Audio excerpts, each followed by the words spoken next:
pray for all of the families who will go to bed tonight without a family member.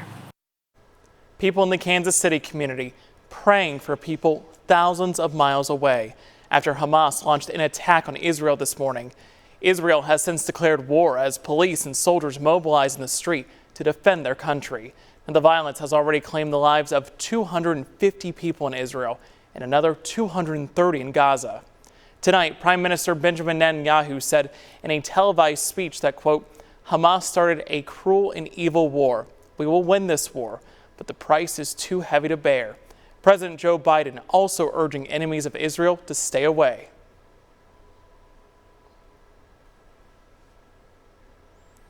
And President Biden saying that he will stand with Israel. All day we've seen lawmakers in our area condemning the attack on Israel, and they're not the only ones speaking up tonight. The Jewish community here at home is hurting as well. KSHB 41 News reporter Caroline Hogan talked with a woman who speaks for the whole community. She calls the attacks disturbing, sickening, and heart-wrenching. It's a nightmare, is how I would describe it. It's literally a nightmare. On a holy day, when the Jewish community is supposed to be coming together to celebrate, instead, so many, like Gabriella Geller, are coming together to mourn. This is a weekend where everyone in Israel should be celebrating and in community with one another and should be, not working. And instead, everyone was called to arms and called to protect themselves, their families, and their country. Today's events, similar to what the country saw 50 years ago, now known as the Yom Kippur War. Israel was not prepared. This was unexpected. This was a surprise attack. And it's not over. That, Geller said, is one of the hardest parts, watching this unfold from afar on social media. So we're thinking about, the babies and the children and the mothers and the elderly people who have been kidnapped and who are being killed potentially as we speak.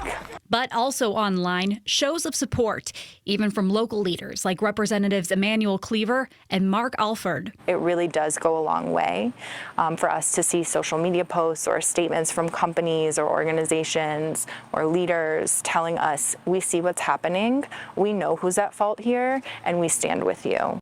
Those few words, Geller said, hold so much weight. Pray that those who have been kidnapped and brought over to Gaza will come home to Israel safely and be reunited with their families. As the community unites to brace one another, anxiously waiting for what's coming next. And pray for all the families who will go to bed tonight without a family member. Caroline Hogan, KSHB 41 News. We've also reached out to the Kansas City Interfaith Council, but have not heard back tonight. We'll continue to follow this story on air and online as we learn more.